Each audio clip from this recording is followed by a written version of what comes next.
Hello, BookTube, and welcome back to June on the Range, a great BookTube event created by Michael K. Vaughan, concentrating on Westerns, on Western novels and Western short stories, maybe even a little Western nonfiction thrown in here and there. I might do that in the course of June. In the whole month of June, we're reading Westerns, which is terrific fun. Some of these authors I'm coming to know quite well. There are a huge number of Western authors. Once upon a time, it was the thing to write. And it's been a wonderful experience in the last few years because there are quite a few readers out there who know Western authors a lot better than I do. I got a lot of recommendations from a lot of you, including Michael K. Vaughan, where people were mentioning, so you should try so-and-so. I do, and I find plenty of worth in so-and-so. And I've also been exploring on my own. A lot of these Western authors wrote under pseudonyms, and they wrote hundreds of books. Not many of which are anything to write home about. So I have been exploring and letting the trail take me where it will. I don't really have an organizing plan. There is an organizing plan for June on the Range if you like such things, which is to read a Louis L'Amour novel and a Zane Grey novel. That's the structure of June on the Range, to the extent that it has a structure at all. Those of you who are familiar with Michael K. Vaughan's channel will know the exact extent to which he is a taskmaster hardass, which is zero. He's here for the fun, same as I am. So you don't have to do either one of those things. I'm sure that I will get around to it. I'm adding a Western to my nights reading every night in June. I save up my Westerns for June because I don't read them the rest of the year.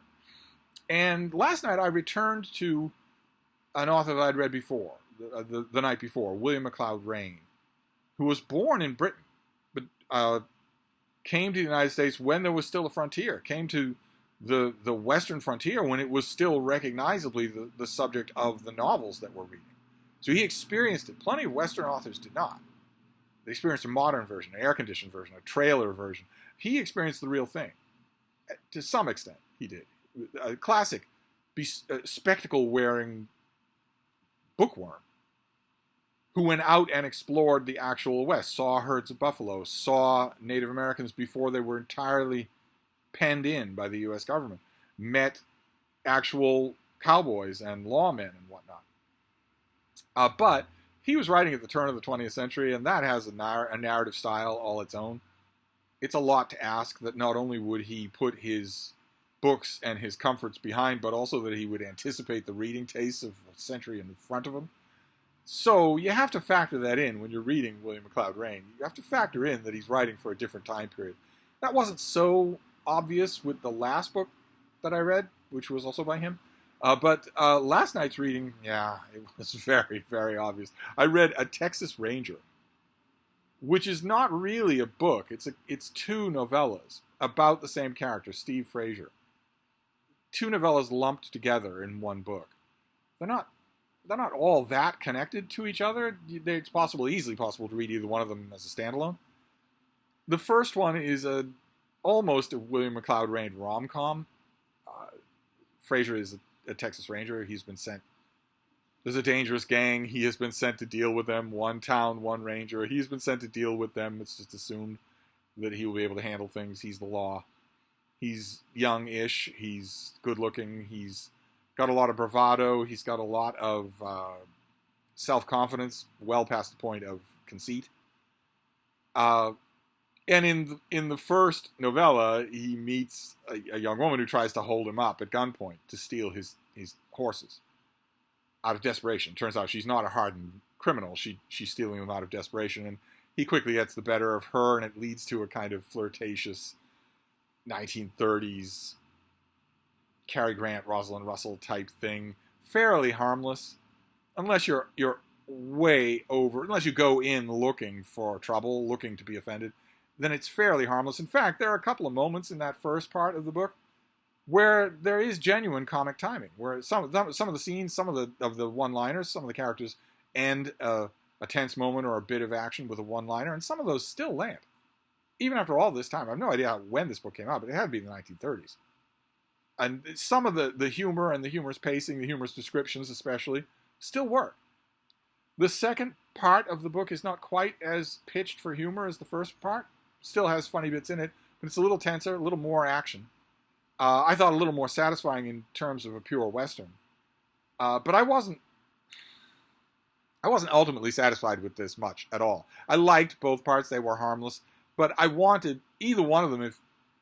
If they'd been a whole novel and the author had really sat down and made them a whole novel, put a lot of meat in the stew, then either one of them could have been better than what they were. As it is, they were mainly quick sketches.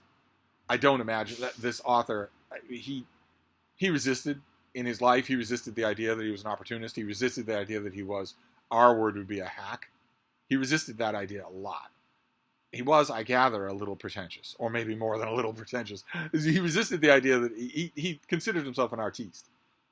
So he wouldn't like me saying that I got the impression that both halves of this book probably took him no more than 2 days to write.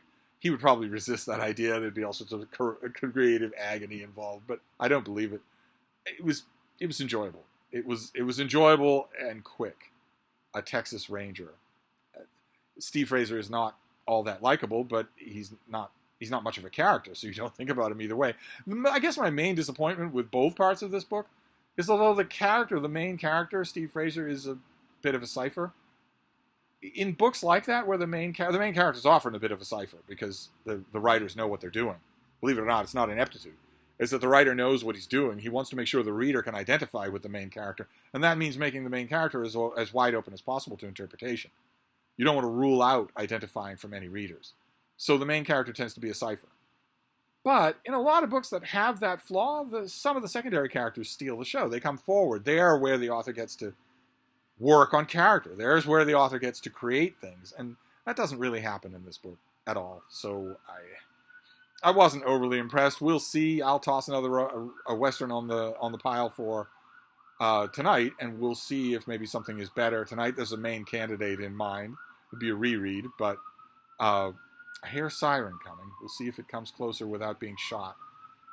It's summer now, so the ubiquitous sirens on the main street here a lot of times are so annoying that people from third floor windows will just shoot at the driver, try and get them to. If you can pick off the driver, the ambulance will swerve into a wall and hit a tree, and the siren will stop. Doesn't sound like this one's going to stop. No one's taking shots at it. Well, we'll just keep going. I don't have much more to say. This was a bit of a blah reading experience.